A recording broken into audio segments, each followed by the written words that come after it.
خاص اقبال کے حوالے سے ڈاکٹر عبداللطیف صاحب کا تشریف لائے ہیں، ہم ان کو بھی خوش آمدید کہتے ہیں، اور جو مزید لوگ آئے ہیں، وفا صاحبہ آئی ہیں، ان سب کو خوش آمدید کہتے ہیں۔ تو ہم الحمدللہ آج یہ جو دن ہے، یہ تحریک ایک چھوٹے سے کمرے سے شروع ہوئی تھی، اور اب الحمدللہ یہ تحریک جو ہے پاکستان کے تمام صوبوں ہی میں نہیں ہے، بلکہ یہ اس وقت ایک عالمگیر تحریک بن چکی ہے اردو کی۔ تو اس وقت یہ ہمارے جو کارکن جو تحریک کے ہیں وہ برطانیہ میں بھی ہیں، امریکہ میں بھی ہے، جرمنی میں بھی ہے، فرانس میں بھی ہے، سعودی عرب، ڈنمارک، کویت، دبئی، ہر جگہ الحمدللہ ہمارے کارکن ہیں۔ 2009 میں ہماری تحریک شروع ہوئی تھی، اور 2000 ہم نے اس کا جو رد عمل ہے سب سے پہلے پیش ہوا 2014 میں، جب ہمارے یہ 5ویں کلاس کے بچے فیل ہوئے۔ 2009 میں راتوں رات پنجاب گورنمنٹ نے اور کے پی کی گورنمنٹ نے راتوں رات تمام سرکاری اداروں کو انگریزی میڈیم کر دیا، جس سے بچے جو ہیں 5ویں اور 8ویں کے بچے 20 لاکھ میں سے 18 لاکھ بچے فیل ہو گئے، آدھے بچے اس میں سے اسکول چھوڑ کے باہر۔ غیر ملکی زبان کی وجہ سے بچوں کے اوپر تعلیم کے دروازے بند ہو گئے، اسکول چھوڑ کے بھاگ گئے۔ تو ہم نے اس وقت ایک سینئر جج تھے، جسٹس واجد خواجہ کو خط لکھا کہ یہ دیکھیں ایک غیر ملکی زبان بچوں کی قتل کا اور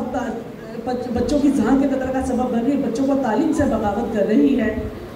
تو انہوں نے پھر ہماری بات سنی، ہمیں اپنے چیمبر میں بلایا، انہوں نے کہا کہ آپ لوگ باتیں کرتے ہیں، ہمیں کام کر کے دکھائیں۔ انہوں نے اپنا ایک مقدمہ دیا کہ اس کا ترجمہ کر کے لے کے آئے، تو ہم نے ان کو ترجمہ کر کے دیا، 15 دن میں 15 ترجمے کر دیے۔ اس سے خواجہ صاحب کا حوصلہ بڑھا، انہوں نے کہا کہ بھائی جب یہ لوگ جن کے پاس کوئی وسائل نہیں، جب یہ کام کر سکتے ہیں، گورنمنٹ یہ کام کرے گی تو یہ کتنا آسان ہو جائے گا۔ انہوں نے یہ سوچ کر ایک مقدمہ جو 2002 میں اسلام آباد کے وکیل تھے کوکب اقبال، انہوں نے دائر کیا ہوا تھا۔ ہم چاہتے کہ ہم نیا مقدمہ کریں، تو خواجہ صاحب نے کہا کہ پہلے مجھے دیکھنے دیں کہ اس سے پہلے تو کسی نے اس کے اوپر مقدمہ نہیں کیا ہوا۔ تو جب انہیں دیکھا تو مقدمہ مٹی کی تہ نیچے دبا ہوا تھا، اور اس کی سماعت جو ہے چیف جسٹس ناصر اللہ کر رہے تھے۔ تو خواجہ صاحب اس کے سینئر جج تھے، انہوں نے عدالت کو درخواست دی کہ یہ مقدمہ مجھے سننے کی اجازت دی جائے۔ تو جس وقت چیف جسٹس بنے صرف 23 دن کے لیے بنے، تو وہ یہ اس مقدمے کا فیصلہ دے کر پاکستان کی تاریخ میں عمل ہوئے، نفاذ ہوا۔ اور کچھ چیف جسٹس صاحب جو ہیں وہ ایچیسن کے پڑھے ہوئے تھے، لیکن ان کو جب احساس ہوا، وہ کہنے کہ پاکستان میں انگریزی علم کے لیے نہیں ہے، یہ طبقاتی کشمکش کا سب سے بڑا ذریعہ یہی ہے، سب سے بڑا پاکستان میں۔ اور انہوں نے یہ بھی لکھا اپنے ریمارکس میں کہ کسی بھی ریاست کے شہریوں پر اس سے بڑا ظلم نہیں ہو سکتا کہ اس کے شہری اپنے حقوق کی زبان نہ پڑھ سکیں، یہ انہوں نے اس کے ریمارکس میں لکھا تھا۔ تو یہ الحمدللہ اس کو ہو چکا ہے، یہ ہماری اس کے اوپر درخواست کے اوپر ہوا۔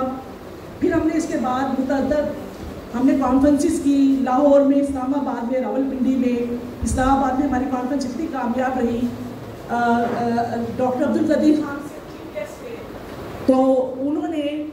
جب اتنے حاضرین دیکھے تو وہ کہنے لگے کہ تم لوگوں نے کہ صحابہ میں تو جادو کیا ہے، صحابہ میں تو لوگ آتے ہی ہیں۔ اور پورے پاکستان سے لوگ آئے تھے نفاذ اردو کانفرنس میں، بلوچستان سے بھی لوگ آئے، کشمیر سے بھی آئے، گلگت سے بھی آئے، پنجاب سے بھی گئے، سندھ سے بھی آئے ہیں۔ یعنی وہ اور کسی نے کوئی وسائل نہیں دیے، سب بچے سب لوگ اپنے ہی اس کے اوپر آئے تھے، اور صرف اردو کی آواز میں لوگ اکٹھے ہو